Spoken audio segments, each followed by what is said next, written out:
Hello guys, welcome to our YouTube platform. So guys, आज का lecture हमारा session 5th है केमिस्ट्री के एमसीक्यूज का। सो आइए स्टार्ट करते हैं विदाउट वेस्टिंग एनी टाइम। तो फर्स्ट क्वेश्चन पे आते हैं। आपको पता ही है कि 30 क्वेश्चंस की सेशन चल रही है हमारी, तो बस आप इसी तरीके से डेली थोड़े थोड़े एमसीक्यूज करते रहिए तो आपको थोड़ा मैक्सिमम बेनिफिट हो जाएगा। क्योंकि ज़्यादा काम करने से बेनिफिट नहीं होगा, कंसिस्टेंसी से काम करोगे तो आपको ज़्यादा बेनिफिट रहेगा। ठीक है, तो फर्स्ट क्वेश्चन पे आ जाइए।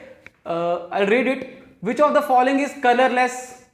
तो ऑप्शन दिए हैं chlorine, oxygen, phosphorus and sulphur. ये क्वेश्चन बहुत अच्छा, आधे बच्चों को जवाब बहुत पहले से आता होगा, पर मैं तब भी थोड़ा सा डिस्कस करूंगा इसको। कह रहा है कि इनमें से ये जो 4 ऑप्शंस हैं आपको, these are the 4 set of options, इसमें से कौन सा जो ऑप्शन है वो कलरलेस सबस्टांस या कलरलेस मटेरियल या कलरलेस एलिमेंट है। तो क्लोरीन अगर मैं बात करूं, अगर क्लोरीन की बात करूं, ठीक है बच्चों, क्लोरीन का कलर थोड़ा सा ग्रीनिश नेचर का रहता है। ठीक है बच्चों, chlorine is slightly greenish colour gas, ये ग्रीनिश गैस है थोड़ी सी, तो ये थोड़ा ध्यान रखना। अगर आप ऑक्सीजन की बात करो, ऑक्सीजन हमारे एटमॉस्फेयर में 21% है, आपको पता है, पर ऑक्सीजन जो है वो हमें दिखती नहीं है। हमारे एटमॉस्फेयर में अभी भी है पर हमें दिख रही है क्या? अभी नहीं दिख रही। तो oxygen is a colourless gas.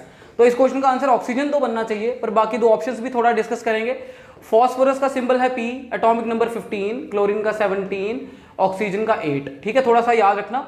Phosphorus is a white colour substance, याद रखना, phosphorus is a white colour substance. White colour का सबस्टांस होता है, इसका जो एलोट्रॉप मिलता है वो 4 मतलब टेट्रा एटॉमिक नेचर का होता है। इसकी एटॉमिसिटी 4 एटम की होती है। जैसे ऑक्सीजन डाई एटॉमिक होता है ना, ये टेट्रा एटॉमिक होता है। Last one is sulphur, sulphur का नंबर 16, और सल्फर जो है वो येलोइश कलर का सबस्टांस रहता है, येलोइश, पेल येलोइश बोलते हैं इसको, तो येलोइश याद रखना। ठीक है, तो इस क्वेश्चन का अकॉर्डिंग जो अगर आपने सारे एमसीक्यूज देखे हों और सारा सेट देखा हो चारों ऑप्शंस का, तो यहां पर जो आंसर बनेगा वो ऑक्सीजन ही बनेगा। ठीक है, तो फर्स्ट क्वेश्चन का आंसर इज ऑक्सीजन। ठीक है बच्चों, नेक्स्ट क्वेश्चन पे आ जाइए। Next question is a powerful I irritant present in smog is. कह रहा है आंखों पे लगने वाला या आंखों में चुभने वाला। कह रहा है इन चारों में से कौन सा ऐसा एलिमेंट है जो स्मॉग का पार्टिसिपेंट है, स्मॉग में कॉन्स्टिट्यूट करता है और हमारी आंखों को इरिटेशन कॉज करता है, इरिटेट करता है। ठीक है, मतलब चुभता है और आंखों से पानी आता है इसकी प्रेजेंस में। तो स्मॉग में मैं आपको बताता हूं, पैन करके कंपाउंड होता है। थोड़ी स्टोरी अगर आप देखोगे, पैन करके कंपाउंड होता है। दिस पैन कंपाउंड को अगर मैं एक्सपैंड करूं, इसका नाम है पिरोक्सी। ठीक है बच्चों, इसका नाम है पिरोक्सी एसिटाइल नाइट्राइल। तो ये कंपाउंड स्मॉग में होता है जिसकी वजह से आंखों में इरिटेशन होती है। अगर आप देखोगे आंखों का स्ट्रक्चर अगर आप थोड़ा देखोगे तो आंखों में क्या करता है कि आंखों में जो ये बाहर वाला एरिया होता है जिसको हम आइरिस बोलते हैं, तो इस वाले एरिया में ये जो सबस्टांस होता है ये बहुत ज्यादा इरिटेशन कॉज करता है। ठीक है, थोड़ा सा पंजेंट होता है, थोड़ा चुभने वाला होता है, काफी हार्मफुल भी रहता है। इसलिए इस क्वेश्चन का आंसर बनेगा PAN, that is peroxy acetyl nitrile, option number C. ठीक है, डायरेक्ट याद रखोगे ज्यादा बेटर है, क्योंकि स्मॉग में ना ही नाइट्रिक एसिड होता है, ना ही कार्बन डाइऑक्साइड, ना ही सल्फर डाइऑक्साइड। ठीक है, तो मेन जो ऑप्शन है यहाँ पर जो आई इरिटेशन कॉज करता है, that is peroxy acetyl nitrate. ठीक है, तो क्लियर कर देता हूं। नेक्स्ट क्वेश्चन पे आ जाओ। Question number 3, if lime water is kept in the air it turns milky due to the presence of. सबसे पहली बात, लाइम वाटर होता क्या है?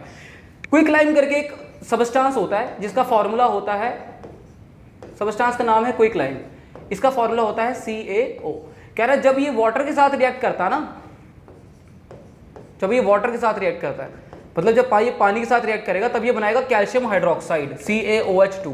इसका कॉमन नेम है स्लेक्ड लाइम। अगर आप इसको याद करो, इसका कॉमन नेम है स्लेक्ड लाइम। ठीक है, अब ये आ गया आपका लाइम वाटर, ये पानी में मिक्स हुआ और ये है स्लेक्ड लाइम, ये इसको बोलते हैं लाइम वाटर। ठीक है, कह रहा है कि लाइम वाटर को जब हवा में रखो, कह रहा है ये मिल्की हो जाता है, इसका कलर दूध जैसा हो जाता है। क्यों? कह रहा है कि अगर लाइम वाटर मतलब स्लेक्ड लाइम जो है, इसको मैं अगर हवा में ट्रैप करके रखूं तो स्लेक्ड लाइम का फॉर्मूला आपको पता लग जाएगा, CaOH2 है। तो इसको अगर मैं क्या करूं, हवा में रखूं, तो हवा में ये क्या करेगा कि एटमॉस्फेरिक CO2 के साथ ये ना रिएक्शन शो करता है। हवा में जो हमारे कार्बन डाइऑक्साइड के पार्टिकल्स हैं, जो हमारी कुछ परसेंटेज है गैसेस की, उसके साथ ये रिएक्शन शो करता है और रिएक्शन शो करके ये बनाता है कैल्शियम कार्बोनेट CaCO3। ठीक है, CaCO3 और पानी बनाता है, थोड़ा देखना।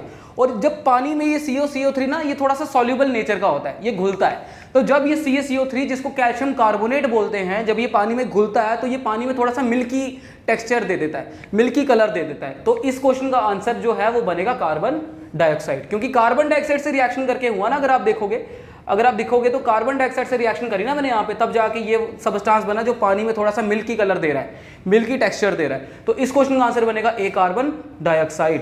ठीक है बच्चों, नेक्स्ट क्वेश्चन पे आ जाओ। This is question number 3rd। Now next one is question number 4th। कहता है silk fibre chemically is a, silk fibre, कहता है सिल्क जो होता है, सिल्क कहां से मिलता है मैं आपको बताता हूं। मलबरी का जो ट्री होता है, मलबरी का ट्री होता है। अब सिल्क बनता कैसे है, मलबरी के ट्री में जो लार्वा कुकून लगती है, सिल्क कुकून बोलते हैं, जिसका साइंटिफिक नेम है बॉम्बिक्स मोरी। तो वो सिल्क वॉर्म की एक टाइप है। उसका जो कुकून होता है उसको क्या करते हैं, उसको बॉइलिंग वाटर में वो डालते हैं, तो सिल्क की एक प्रोसेसिंग होती है, फिर वहां से एक फाइबर निकलता है जिसको बोलते हैं सिल्क। इसकी साड़ी वगैरह भी बनती है। तो silk is basically what, silk is basically ये प्रोटीन, याद रखिएगा। ठीक है, तो प्रोटीन होता है सिल्क। तो सिल्क फाइबर अगर आपको पूछा जाए, इसका जो जवाब आएगा दैट इज प्रोटीन। ठीक है बच्चों, नेक्स्ट क्वेश्चन पे आ जाओ। Commercial Vaseline is derived from, कहता है कि कमर्शियल जो वैसलीन्स बनती हैं वो इनमें से किससे बनती हैं। बेसिकली कमर्शियल वैसलीन जो होती है ना, वो पैराफिन से बनती है। एंड पैराफिन, आपको पता होगा, पैराफिन एल्केन्स को बोलते हैं, और पैराफिन और साथ में पेट्रोलियम जली आपने अगर वैसलीन की अगर आपने एडवर्टीजमेंट देखी हो तो वो बोलते हैं पेट्रोलियम जली है, उसके ऊपर लिखा भी होता है अगर किसी के पास बॉक्स हो। ठीक है, तो पेट्रोलियम जली लिखा होता है। तो ये दोनों मिला के बनते हैं वैसलीन। ठीक है, ये दोनों मिला के बनते हैं वैसलीन, और ये दोनों के दोनों क्या हैं, पेट्रोलियम प्रोडक्ट्स हैं। तो commercial Vaseline is derived from plant gums, coal tar, wool wax, petroleum. तो इसका सही जवाब जो आएगा वो ऑप्शन नंबर डी बनेगा, पेट्रोलियम। ठीक है बच्चों, नेक्स्ट क्वेश्चन पे आ जाओ। ठीक है, कहता है ultra purification of a metal is done by. अब देखो, एक प्रोसेस है जिसको बोलते हैं अल्ट्रा प्यूरिफिकेशन, ये एक टॉपिक है बेसिकली। अब प्यूरिफिकेशन ऑफ मेटल्स के बहुत सारे तरीके हैं, लीचिंग है, सेडिमेंटेशन है, स्मेल्टिंग है, ठीक है, जोन रिफाइनिंग है, जोन मेल्टिंग है, बहुत सारे प्रोसेसेस हैं। Calcination, roasting is there, electrolytic refining is there. क्या है कि अगर सबसे एडिक्वेट अमाउंट में, सबसे अच्छे तरीके से अगर मेरे को मेटल को प्यूरिफाई करना है, मतलब एक पार्टिकुलेट जो मेटल का है वो मेरे को मिलना चाहिए, तो इनमें से सबसे अच्छा मेथड कौन सा है।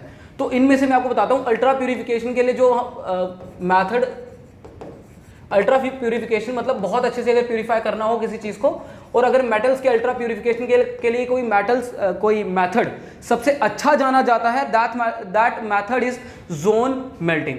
जोन मेल्टिंग सबसे अच्छा मेथड है। अगर आप जोन मेल्टिंग को पढ़ोगे तो होता क्या है कि एक ना वो रॉड टाइप ले लेते हैं और उसको हीट करते रहते हैं कॉन्टिन्यूसली। तो होता क्या है कि इसकी कनेक्शन और इसका तरीका इस तरीके से है कि सब जो एंड में जब इसका पूरा प्रोसेस खत्म होता है ना, तो जो भी इसका जो वेस्टेज वाला पार्ट है जिसको गैंग बोलते हैं, वो बिल्कुल अलग रहता है, और जो भी मेटल का पार्टिकुलेट है, जो भी मेटल का जो पोर्शन है, वो बिल्कुल एक तरफ आके रह जाता है। इससे बहुत अल्ट्रा लेवल पे प्यूरिफिकेशन होती है। तो अल्ट्रा प्यूरिफिकेशन ऑफ मेटल्स के लिए सबसे अच्छा मेथड जो यहाँ पे बनेगा वो बनेगा जोन मेल्टिंग। ठीक है, याद रखिएगा। बाकी मेथड्स थोड़े देखिएगा, अभी थोड़ा स्प्रिंट सीरीज चल रही है तो मैं डिस्कस नहीं कर सकता हूं, अदरवाइज मैं सारे मेथड्स बहुत अच्छे से बताता। एक्चुअली सेशन जब लंबा हो जाता है, आप ही बच्चों के टेक्स्ट आते हैं, तो अगर किसी को अलग से मेरे से करना है तो वो कमेंट सेक्शन में लिख के जरूर बताएं। ठीक है जी, नेक्स्ट क्वेश्चन पे आ जाओ। ठीक है, नेक्स्ट क्वेश्चन पे आ जाओ। What happens when a drop of glycerol is added to crushed KMnO4 spread on a paper? क्या है कि अगर मैं एक ग्लिसरॉल को ड्रॉप ऑफ ग्लिसरॉल, अगर मैं ग्लिसरॉल के एक बूंद को KMnO4 सॉल्यूशन से अगर मैं रिएक्ट करूं और उसके बाद उसको पेपर पे डालूं, तो इन चारों में से कौन सा ऑप्शन होगा। फर्स्ट वन इज आस्किंग कि if there is a cracking sound, second one is saying that कि there is a violent explosion, मतलब बहुत जोर से फटेगा। तीसरा है कि देयर इज नो रिएक्शन, कोई रिएक्शन नहीं होगी। Fourth option is the paper ignite मतलब जलने लग जाएगा पेपर। अब मैं बताता हूं कि ग्लिसरॉल और अगर आप KMnO4 की रिएक्शन देखो, ये एक एक्सोथर्मिक नेचर की रिएक्शन है। जब ये रिएक्शन हो जाती है तो पेपर जो है ना, अब ये एक्सोथर्मिक मोड ऑफ रिएक्शन है, तो एक्सोथर्मिक में हीट तो बाहर निकलेगी, हाँ या ना, हीट बाहर निकलेगी। जब हीट कंटेंट बाहर निकलेगा तो वो जाहिर सी बात है किसी भी चीज को इग्नाइट करने में हेल्प करेगा। तो अगर किसी पेपर के मॉलिक्यूल पे आप दोनों का मिक्सचर डाल दो तो वो तो जलेगा ना, तो इसलिए इसका सही ऑप्शन बनेगा option number D, the paper ignites. ठीक है, नेक्स्ट क्वेश्चन पे आ जाओ। एक्चुअली में सारे के सारे क्वेश्चंस बेसिकली किसी PYQ से लिए गए हैं। जैसे मेरे को याद है कि ये वाला क्वेश्चन शायद, if I am not wrong, 2014 SSC में आया हुआ है। ठीक है, तो नेक्स्ट क्वेश्चन पे आ जाओ। Mark the compound which possesses ionic covalent and coordinate bond. अब आयनिक बॉन्ड वो होता है जब पॉजिटिव और नेगेटिव चार्ज के बीच में कोई बॉन्ड बनता है। ठीक है, that is ionic bond. Covalent होता है जब म्यूचुअल शेयरिंग होती है, मतलब एक इलेक्ट्रॉन इसका एक इलेक्ट्रॉन किसी और का, that is covalent bond. Coordinate bond क्या होता है? कोऑर्डिनेट बॉन्ड होता है कि जब मान लो एक एलिमेंट अपनी पूरी की पूरी ऑक्टेट कंप्लीट करके बैठा है, तो वो किसी दूसरे एलिमेंट को हेल्प करता है अपने दोनों के दोनों लोन पेयर देके स्टेबिलिटी के लिए, तो उसको बोलते हैं कोऑर्डिनेशन बॉन्ड। एक बेसिक एग्जांपल देता हूं, जैसे NH3 और BF3 के बीच में जो बॉन्ड बनता है वो ये वाला जो बॉन्ड है, और कोऑर्डिनेट बॉन्ड को एरो से रिप्रेजेंट करते हैं, याद रखना। तो ये वाला कोऑर्डिनेट बॉन्ड है। अब नाइट्रोजन के पास एक लोन पेयर, ठीक है, 2 इलेक्ट्रॉन हो गए नाइट्रोजन के पास। ठीक है, एक लोन पेयर नाइट्रोजन के पास, 2 इलेक्ट्रॉन हो गए। अब नाइट्रोजन के पास ये एक इलेक्ट्रॉन ये और एक इलेक्ट्रॉन ये, 2 हो गए। 3 यहां पर इसने बॉन्ड बनाए, 3 बॉन्ड मतलब 6 इलेक्ट्रॉन, 2 इसके, कितने हो गए? 8। तो 8 इलेक्ट्रॉन नाइट्रोजन ने इस कंपाउंड में कंप्लीट कर दिए, मतलब ये स्टेबल है। पर फिर ये क्या करता है कि BF3 की बॉन्डिंग देखता है। BF3 में 6 इलेक्ट्रॉन हुए हैं अभी, मतलब B ने 2 इलेक्ट्रॉन अभी लेने हैं, तो वो क्या करता है, नाइट्रोजन के इस लोन पेयर को नाइट्रोजन डोनेट करता है इसको, ताकि ये स्टेबल हो जाए। इस तरीके की बॉन्डिंग को बोलते हैं कोऑर्डिनेट बॉन्ड। अब क्या है कि इनमें से कौन सा कंपाउंड सारे बॉन्ड बनाता है? ये बनाता है कोवेलेंट, ये कोवेलेंट और ये भी कोवेलेंट। पर अगर आप NH4Cl देखोगे तो NH4Cl अगर मैं आपको ड्रॉ करके दिखाऊं, NH4Cl इस जैसा थोड़ा ऐसा। अब ये NH4Cl है। अब देखो ये वाला जो बॉन्ड है इसके साथ, अब ये हाइड्रोजन इसके साथ क्या बनाएगा? Coordinate bond. ठीक है, हाइड्रोजन इसका कोऑर्डिनेट बॉन्ड बनाएगा। अब इसको इलेक्ट्रॉन चले गए, ओहो, अब इसको इलेक्ट्रॉन चले गए। ठीक है, तो ये बन गया नेगेटिव और जिससे गए वो बन गया पॉजिटिव। तो अब Cl के साथ ही एक और बॉन्ड बनाएगा, तो ये स्ट्रक्चर आ गया NH4Cl का। अब इसमें आप देख रहे हो कि ये अगर आप देखोगे ये हो गया आपका कोवेलेंट बॉन्ड, ये आप अब देखो ये पॉजिटिव और नेगेटिव के बीच में अट्रैक्शन, ये आयनिक आ गया, और यहाँ पर इसने इलेक्ट्रॉन दिए तो ये कोऑर्डिनेट आ गया। तो इस कंपाउंड के लिए, मतलब इस कंपाउंड के लिए तीनों ऑप्शन यहाँ पर हैं कि कोवेलेंट भी है, आयनिक भी है और कोऑर्डिनेट भी है। तो इस क्वेश्चन के लिए जो सही आंसर बनेगा वो मेरे अकॉर्डिंग बनेगा ऑप्शन नंबर ए। ठीक है, NH4Cl। चलो जी नेक्स्ट क्वेश्चन पे आ जाओ। आई होप कि आपको अभी तक समझ आ रहा होगा सारा। ठीक है जी, which of the following is the main nitrogenous waste in humans? क्या था नाइट्रोजनस वेस्ट ह्यूमंस का सबसे ज्यादा, इनमें से कौन सा जो मेन है? ऐसे तो इंसानों में यूरिया, यूरिक एसिड होता है, पर जो सबसे ज्यादा बनता है, जो सबसे ज्यादा नाइट्रोजनस वेस्ट, जैसे नाइट्रोजन आपको पता है प्लांट्स के लिए एसेंशियल है, पर ह्यूमंस के लिए नाइट्रोजन वेस्ट है। तो इंसानी जो भी वेस्ट निकलता है, जो भी वेस्ट प्रोड्यूस करता है, चाहे ह्यूमन फीकस हो, चाहे क्या कहते हैं यूरिन हो, तो उसमें यूरिया होता ही होता है। तो सबसे ज्यादा नाइट्रोजनस वेस्ट जो है, जो इंसानी शरीर में बनता है, जो सबसे मेन बनता है, दैट इज यूरिया। बायो के रिगार्डिंग सवाल था, यूरिया का फॉर्मूला बता देता हूँ। केमिस्ट्री के रिगार्डिंग थोड़ा सवाल बना देता हूँ आपके लिए। यूरिया का फॉर्मूला इज NH2CONH2। ठीक है, तो देख लेना यूरिया का फॉर्मूला। चलो जी नेक्स्ट क्वेश्चन पे आ जाओ। इस क्वेश्चन का आंसर तो ऑप्शन नंबर 9 बन गया, यूरिया। नेक्स्ट क्वेश्चन पे आ जाओ। कह रहा है candle is a mixture of, कहता है कैंडल इसमें से किसका मिक्सचर है? 4 ऑप्शंस है, paraffin wax and stearic acid, bees wax and stearic acid, higher fatty acids and stearic acid, bees wax and paraffin wax. अब एक्चुअली में कैंडल जो है वो बीज वैक्स और स्टीरिक एसिड के जोड़ से बनता है, पर बीज वैक्स जो है ना वो काफी ज्यादा थोड़ा सा एक्सपेंसिव पड़ता है, तो उसके ऑल्टरनेट में इन्होंने देखा कि इसको रिप्लेस कर रहे हैं पैराफिन वैक्स से। तो बेसिकली अगर आप कमर्शियल पर्पसेस के लिए कोई कैंडल का अगर आप कोई बिजनेस देखते हो तो मोस्टली उसमें पैराफिन वैक्स यूज हुआ होता है स्टीरिक एसिड के साथ। तो मेरे अकॉर्डिंग इस क्वेश्चन का जो आंसर बनेगा वो बनेगा ए। ठीक है, देखना मेरे अकॉर्डिंग भी बनेगा और साथ में इस क्वेश्चन का सही आंसर भी ए ही है। ठीक है जी, नेक्स्ट क्वेश्चन पे आ जाओ। कहता है if the equilibrium constants of the system H2 plus I2 हो गया iodine gives us 2HI and 2HI gives us H2 plus I2 are K1 and K2 respectively the relationship between K1 and K2 is and अच्छा respect the relationship, हमें relationship between बताना है K1 और K2 का। अब ये सवाल class 11th की NCERT अगर आप खोलोगे chapter number 8 equilibrium part first chemical equilibrium से लिया गया है। डायरेक्ट क्वेश्चन बुक में है उसके NCERT में, मेरे को पूरा याद है। ठीक है, मैं केमिस्ट्री टीच करता हूँ 11th और 12th को, तो मेरे को पूरा का पूरा सिमेट्री में याद है कि सवाल उसके NCERT में है। तो इस सवाल का जवाब देखो कैसे आएगा। सबसे पहले आपको एक रिएक्शन दी, पहले पूरा मिटा देता हूं। सबसे पहले आपको एक रिएक्शन दी, बोला कि H2 और I2 मिला ना, और ये इक्विलिब्रियम में है। इक्विलिब्रियम मतलब जितना आगे रिएक्शन हो रही होगी उतनी ही बैकवर्ड भी हो रही होगी, तो ये बन गया 2HI, और इसके लिए जो कांस्टेंट है वो आ गया K1। इक्विलिब्रियम कांस्टेंट क्या होता है कि जब कोई भी रिएक्शन इक्विलिब्रियम में हो ना, मतलब जितनी फॉरवर्ड चल रही हो उतनी बैकवर्ड हो, तो उसके रिगार्डिंग एक इक्विलिब्रियम कांस्टेंट यूज होता है जो रिएक्शन टू रिएक्शन वेरी करता है, तो इसका आ गया K1। और कह रहा है कि अगर 2HI देखोगे तो ये दोनों के दोनों H2 + I2 बना रहे हैं। तो बस आप अगर देखोगे, अगर आपको ध्यान में, अगर आपको क्लियरली आपको यहाँ इंडिकेट हो रहा होगा कि ये जो फर्स्ट वाली रिएक्शन है और ये जो सेकंड वाली रिएक्शन है, ये दोनों बिल्कुल एक दूसरे के अपोजिट है। मतलब जो इसका रेट चल रहा है वही इसका रेट भी चल रहा है, बिल्कुल एक दूसरे के अपोजिट है। इसमें भी 1 मोल, इसमें भी 1 मोल, यहाँ पर 2 मोल, इसमें 2 मोल, इसमें 1 मोल, इसमें 1 मोल, बिल्कुल अपोजिट है ना। इसका रेट कांस्टेंट अगर K1 है, इसका रेट कांस्टेंट आएगा K2। तो मेरे को बताना है कि K1 और K2 के बीच में रिलेशन क्या है। तो अगर किसी केस में आपको दोनों की दोनों रिएक्शन सेम दे दी जाए और उसमें मेरे को बोला जाए कि दोनों के दोनों जो इक्विलिब्रियम कांस्टेंट जो मेरे को दिए हैं वो सेम ही तरीके के रिएक्शन के लिए दिए हैं, ठीक है। अगर मेरे को बोला जाए कि दोनों के दोनों जो इक्विलिब्रियम कांस्टेंट दिए हैं वो सेम ही तरीके के रिएक्शन के लिए दिए हैं, तो उस केस में इक्विलिब्रियम कांस्टेंट जो होते हैं वो आपस में बिल्कुल बराबर होते हैं। मतलब K1 जो होगा वो यहाँ पर K2 के बराबर होगा। इसको फाइंड आउट भी किया जा सकता है मैथमेटिकली, पर आप ट्रिक के रूप में याद रख लो कि अगर कोई रिएक्शन आपको बिल्कुल ऑल्टर करके दी गई है तो इसके और इसके रेट कांस्टेंट के बीच में कुछ नहीं होगा, बस इक्वल होगा एक दूसरे से। समझ में आएगा? ठीक है। तो अगर ऑल्टर रिएक्शन होंगी तो इक्विलिब्रियम कांस्टेंट बराबर होंगे। तो यहां पर इस क्वेश्चन का आंसर बनेगा K1 = K2, ऑप्शन नंबर ए। ठीक है, नेक्स्ट क्वेश्चन पे आ जाओ। नेक्स्ट क्वेश्चन पे आ जाओ। चलो जी, 12th question. Which of the following is use as anaesthetic. Anaesthetic को लेके हमारा लेक्चर हुआ था जब हम सेशन का JKPSI का पढ़ा रहे थे, उसमें एनेस्थीसिया में मैंने आपको बताया था कि क्लोरोफॉर्म बहुत अच्छा एनेस्थीसिया यूज़ करता है। लॉफिंग गैस, नाइट्रस ऑक्साइड बहुत अच्छा एनेस्थीसिया के रूप में यूज़ होता है, ठीक है। तो आप अगर देखोगे तो आपको इन दोनों में से एक ऑप्शन तो यहाँ दिखेगा ही दिखेगा, क्योंकि मेन कंपोनेंट ही यही है। पहले CHCl3 क्लोरोफॉर्म का एनेस्थीसिया का यूज़ बहुत ज़्यादा होता था, पर उसकी साइड इफेक्ट्स की वजह से अब उसको इन दोनों के मिक्सचर के साथ ट्रीट करते हैं, क्योंकि N2O का यूज़ ना एक यूफोरिया का सेंसेशन देता है। यूफोरिया मतलब खुशी का मोमेंट, खुश करता है, थोड़ा हंसाता है, थोड़ा रिलैक्स करता है। तो N2O हो गया नाइट्रस ऑक्साइड, लॉफिंग गैस बोलते हैं। इस क्वेश्चन का आंसर बनेगा ऑप्शन नंबर डी, ठीक है। नेक्स्ट क्वेश्चन पे आ जाओ। Salt of which of the following elements provides colour to fireworks. कह रहा है इनमें से कौन सा जो सॉल्ट है वो फायरवर्क्स को कलर प्रोवाइड करता है।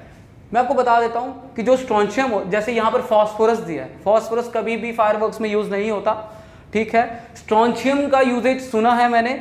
स्ट्रोंशियम जो होता है ये बेसिकली, अगर कभी फायरवर्क्स में आप कभी रेड कलर देख पा रहे हो कि कोई जैसे हवाई जली या जो पटाखे जले उसमें रेड कलर का कोई बॉम्ब फटा कि और ऊपर जाके कलर रेड हो गया स्काई में, तो वो रेड कलर जो होता है वो स्ट्रोंशियम के यूजेज की वजह से आता है। और कभी कोई ग्रीन कलर दिखता है तो वो बेरियम के यूजेज की वजह से आता है।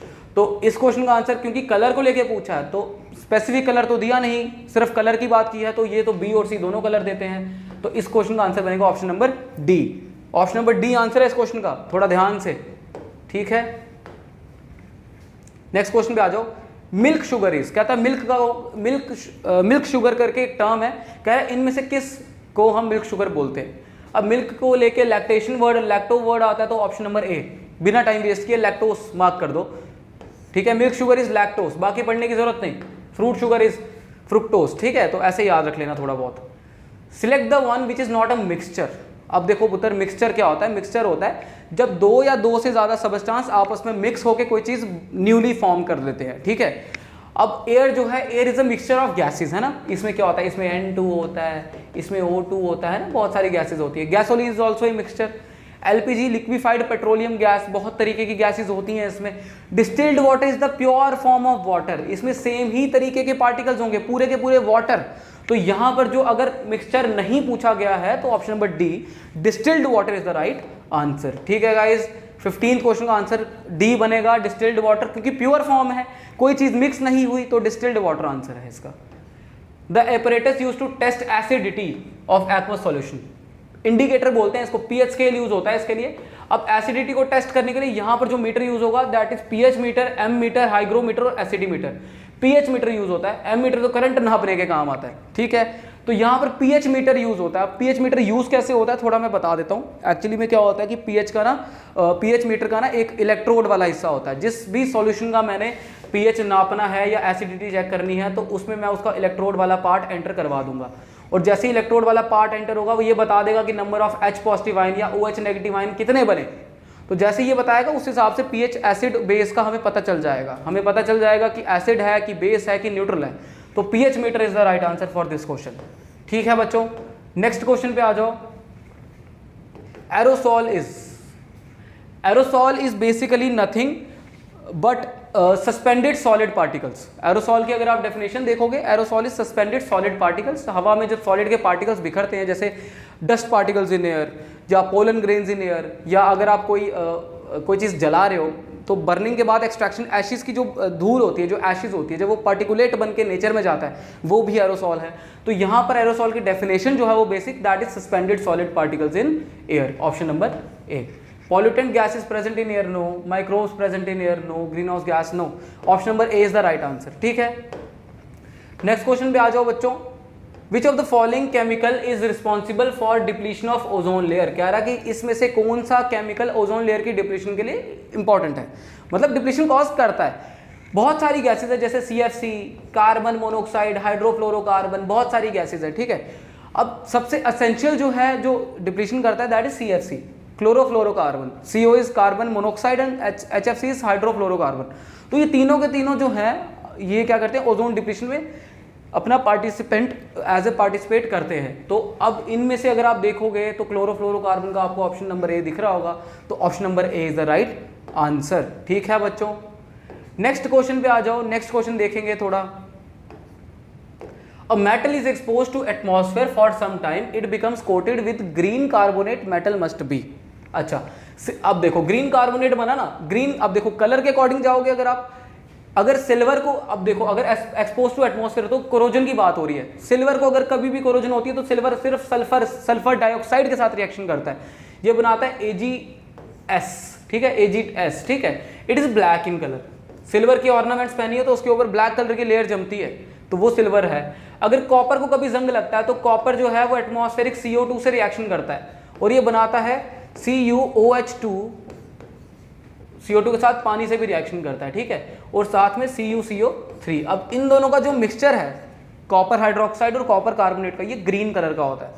तो इस क्वेश्चन का आंसर तो कॉपर ही बनेगा, तो copper option number B mark कर दो। एल्यूमिनियम और जिंक जो है, अब एल्यूमिनियम जो है वो खुद एनोडाइजिंग में यूज होता है, एल्यूमिनियम ऑक्साइड की लेयर बनाते हैं, तो है ना। अब जिंक की कोटिंग देते हैं गैल्वेनाइजेशन में, तो वो तो कोरोजन बचाता है। सिल्वर को ब्लैक कलर की जंग लगती है और कॉपर को ग्रीन, ठीक है। कॉपर की जंग को हम बोलते हैं टार्निशिंग ऑफ कॉपर, याद रखना, tarnishing. Question number 20, among the following the hard metal is, कहता है इनमें से सबसे हार्ड मेटल कौन सा है। सबसे हार्ड मेटल जो है इनमें सबसे ज्यादा हार्डनेस शो करता है दैट इज टंगस्टन। टंगस्टन का रेजिस्टेंस बहुत ज़्यादा हाई है, ठीक है, टंगस्टन बहुत हार्ड भी है, तो यहाँ पर सबसे हार्ड मेटल इज टंगस्टन, ठीक है। चलो जी, क्वेश्चन नंबर 20 का टंगस्टन बन गया, प्लैटिनम आयरन गोल्ड नहीं, टंगस्टन, ठीक है। नेक्स्ट ऑप्शन पे आ जाओ। Heavy metals got their names because compare to their atoms they have. Heavy metal वो होते हैं जिसका मास ज़्यादा, ठीक है, याद रखना। Heavy metals are those metals जिसका हाई मास होता है, हाई एटॉमिक मास, ठीक है, जिनका एटॉमिक मास मतलब जो न्यूट्रॉन और प्रोटॉन का सम है वो ज़्यादा है, that these are called heavy metals. तो हैवी मेटल जो है उनको हैवी सिर्फ इसलिए बोला जाता है कि उनके न्यूक्लियस में ना ज़्यादा प्रोटॉन और न्यूट्रॉन है, इसका मतलब यही कि उसका एटॉमिक मास ज़्यादा है। तो इसलिए ऑप्शन नंबर ए हो गया हायर डेंसिटी, बी हो गया हायर एटॉमिक मासेस, सी हो गया हायर एटॉमिक नंबर, डी हो गया हायर एटॉमिक रेडियाई। पता तो चल ही रहा होगा कि ऑप्शन नंबर बी आंसर है, तो बिल्कुल करो मार्क। जब भी गवर्नमेंट जॉब दोगे तो फिर उसमें ये वाला ज़रूर करना, जब कोई एग्जाम दोगे तो ऑप्शन नंबर बी मार्क करना, ये सही आंसर मार्क करना। An element of atomic number 29 belongs to. अब देखो कह रहा कि एटॉमिक नंबर 29 है एलिमेंट का, तो एटॉमिक नंबर 29, सबसे पहली बात तो आपको बड़ा होल्ड होना चाहिए पीरियोडिक टेबल में ऐसे क्वेश्चन को अटेम्प्ट करने के लिए, ठीक है, बहुत ज़्यादा होल्ड होना चाहिए। एटॉमिक नंबर 29 का मतलब है कि ये जो एलिमेंट है ये आपको पीरियोडिक टेबल अगर याद हो तो 29 जो नंबर है वो कॉपर का होता है। एंड कॉपर अगर आप देखोगे, कॉपर की पोजीशन, अगर आप पीरियोडिक टेबल थोड़ा सा बेसिक याद करके जाओ तो आपको ये सवाल आ जाएगा, कॉपर कहीं यहाँ होता है, ठीक है, पहली लाइन में यहाँ पे 29 नंबर पे। तो ये जो एलिमेंट है, ये जो बीच वाले एलिमेंट है, इनको हम क्या बोलते हैं? इनको हम बोलते हैं डी ब्लॉक एलिमेंट्स। मैंने जो लास्ट एमसीक्यू की स्प्रिंट सेशंस ली थी उनमें ये मैंने बहुत अच्छे से बताया है, जो इससे पहले मैंने दूसरे एग्जाम्स के लिए ली हैं। तो डी ब्लॉक जो है यहाँ पे, D block is the right answer इस क्वेश्चन के लिए। तो डी ब्लॉक मार्क करना आप, ठीक है। तो इस क्वेश्चन का आंसर बनेगा डी ब्लॉक, ठीक है। नेक्स्ट क्वेश्चन पे आ जाओ, नेक्स्ट क्वेश्चन पे आ जाओ। कहता है फिलोसोफर्स वूल इज केमिकली, कह रहा फिलोसोफर वूल इसमें से किसको बोलते हैं? सीधे बताता हूँ, जिंक ऑक्साइड को फिलोसोफर वूल बोलते हैं यार, टाइम वेस्ट नहीं करना है। Zinc oxide option number C. याद करने वाला है, कुछ चीज़ें केमिस्ट्री में आपको थ्योरी जो है याद करनी पड़ेंगी, कुछ टेक्निक्स और ट्रिक्स मैं भी बता दूंगा। ये वाला क्वेश्चन डायरेक्ट याद करने वाला है, तो फिलोसोफर्स वूल जिंक ऑक्साइड को बोलते हैं, देख लेना, ठीक है। कैल्शियम ऑक्साइड को स्लेट लाइम बोलते हैं, ठीक है। आगे चलो। The natural resource known as black gold is, black gold किसको बोलते हैं? ब्लैक गोल्ड इज समथिंग जो गोल्ड जितना वैल्यूएबल है। तो एक टाइम पे क्या था कि एक सबस्टेंस बहुत ज़्यादा फेमस हुआ क्योंकि वो एनर्जी का बहुत बड़ा रिसोर्स बन गया था। सारी स्टीम इंजन्स वहाँ उसी से चल रही थी, इंडस्ट्रीज उसी पे बेस्ड थी, जो एनर्जी कंजप्शन था वो वही फुलफिल कर रहा था वो सबस्टेंस, इसलिए उसको ब्लैक गोल्ड बोल दिया गया क्योंकि ब्लैक कलर का था और गोल्ड जितना वैल्यूएबल था। इसलिए इस क्वेश्चन का आंसर ब्लैक गोल्ड अगर आपको गेस लगा पा रहे हो तो आपको दिखेगा coal, option number A, coal is the right answer for this question. Next question पे आ जाओ बच्चों। Which one of the following statements is not correct? Vulcanization of rubber makes it, कहता है कि वल्कनाइजेशन ऑफ रबर। अब देखो सबसे पहले आपको पता है जो रबर होता है जब रबर प्लांट से निकलता है that is very soft in nature, ठीक है, बहुत सॉफ्ट होता है। तो इसकी ना एक प्रोसेस होती है, इसको एक एलिमेंट से मिलाया जाता है और ये इतना हार्ड हो जाता है कि ये रबर फिर गाड़ी के टायर्स में भी यूज होता है। अब आप देखोगे जो पेंसिल के साथ जो इरेजर आती है, जो पेंसिल को इरेज करती है, वो कितना सॉफ्ट होता है, और अगर आप रबर बैंड्स देखोगे वो कितने सॉफ्ट होते हैं, पर टायर का जो रबर होता है वो कितना हार्ड होता है। तो वो एक प्रोसेस से आता है जिसको बोलते हैं vulcanisation of rubber. Vulcanisation of rubber में हम क्या करते हैं, रबर के साथ सल्फर नाम का एक एलिमेंट, एटॉमिक नंबर 16, वो डालते हैं और ये हार्ड बन जाता है और स्ट्रॉन्ग बन जाता है। तो इस क्वेश्चन का answer vulcanisation of rubber, which of the following statement is not correct, is correct पूछी होगी। Withstand high temperature, chemical resistant, soft and flexible. अब देखो नॉट करेक्ट पूछा है तो सॉफ्ट एंड हार्ड बन जाता है, केमिकली रेजिस्टेंट होता है, साथ में हाई टेम्परेचर को झेल सकता है। तो यहां पर इस सवाल का आंसर बनेगा soft and flexible. 25th question soft and flexible, ठीक है। 25th क्वेश्चन के लिए आपका आंसर बनेगा सॉफ्ट एंड फ्लेक्सिबल, ठीक है। नेक्स्ट क्वेश्चन पे अगर आप आओगे, विच among the following is liquid non metal. Liquid non metal एक ही है जो बहुत अच्छे से बार बार पूछा जाता है, दैट इज ब्रोमीन। मरकरी एक मेटल है, ब्रोमीन नॉन मेटल है, water H2O alcohol non metal होता ही नहीं है, एल्कोहल तो अलग अलग तरीके के होते हैं जिनमें OH फंक्शनल ग्रुप होता है। तो bromine option number B is the right answer, ठीक है। नेक्स्ट क्वेश्चन देख लो, question number 27, which among the following is the major cause of acid rain. कह रहा है इनमें से एसिड रेन का सबसे बड़ा कॉज कौन सा है।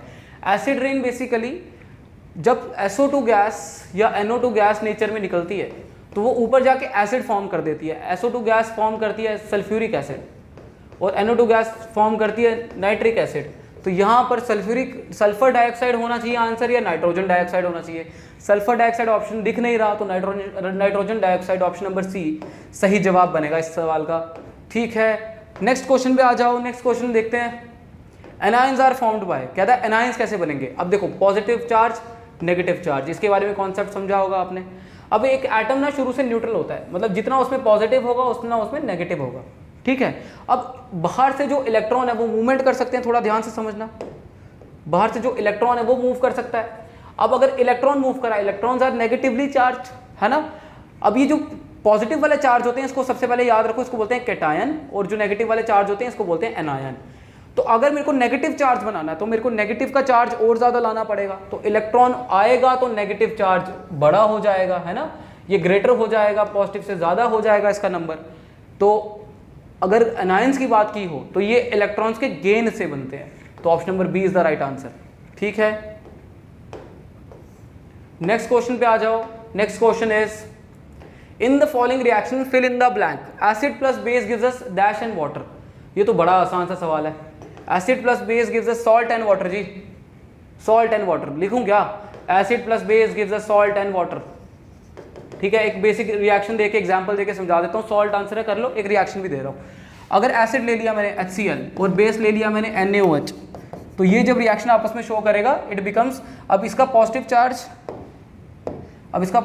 और इसका नेगेटिव चार्ज हुआ, इसका पॉजिटिव इसका नेगेटिव, ये इसके पॉजिटिव नेगेटिव को अट्रैक्ट करेगा, ये बन जाएगा पानी, ये इसके नेगेटिव को अट्रैक्ट करेगा, ये बनेगा NaCl सॉल्ट होता है। तो सॉल्ट आंसर है इस सवाल का, ऑप्शन नंबर डी। ठीक है, यहाँ पर लिखना है सॉल्ट। ठीक है, तो ये सॉल्ट आंसर बनेगा यहाँ का। नेक्स्ट क्वेश्चन पे आ जाओ, लास्ट क्वेश्चन, 30 क्वेश्चंस की सीरीज है, पता तो है आपको। ठीक है, कहता है which of the following bonds are weakest in nature. देखो मैं सीरीज बताता हूँ बॉन्ड वीकेस्ट की। हाइड्रोजन बॉन्ड सबसे वीक, उसके बाद सिंगल बॉन्ड, उसके बाद डबल बॉन्ड, उसके बाद ट्रिपल बॉन्ड, ये सीरीज याद रखना। तो सबसे वीकेस्ट अगर पूछेंगे तो क्या बोलना है, हाइड्रोजन बॉन्ड। एक और बात बताता हूँ कि हाइड्रोजन बॉन्ड जो है वो हाइड्रोजन सिर्फ 3 एलिमेंट्स के साथ बनाता है, या तो ऑक्सीजन के साथ, या तो नाइट्रोजन के साथ, या तो फ्लोरीन के साथ। इसके अलावा वो किसी के साथ भी हाइड्रोजन बॉन्ड नहीं बनाता है। ठीक है, तो hydrogen bond is weakest in nature, तो option number D is the right answer. Series देख लो, अगर स्ट्रॉन्गेस्ट पूछा होता तो ट्रिपल बॉन्ड स्ट्रॉन्गेस्ट होता। ठीक है, तो ये सेशन हमारे 30 क्वेश्चंस का यही फिनिश होता है गाइज। तो मिलते हैं हम नेक्स्ट वीडियो में, तब तक के लिए आप ध्यान रखो, अच्छे से मेहनत करो। अगर कोई नया विजिट किया है इस चैनल को और मेरी वीडियो को फर्स्ट टाइम देख रहा है, इसको चैनल को सब्सक्राइब करो, वीडियो को लाइक करो। कोई डाउट है तो कमेंट भी कर सकते हो, मैं रीड ज़रूर करता हूँ कमेंट्स को। और पढ़ाई पे ध्यान दो, अच्छे से मेहनत करो, जल्दी कोई गवर्नमेंट एग्जाम निकाल लो। तब तक के लिए थैंक यू सो मच और मिलते हैं हम हमारे नेक्स्ट सेशन में।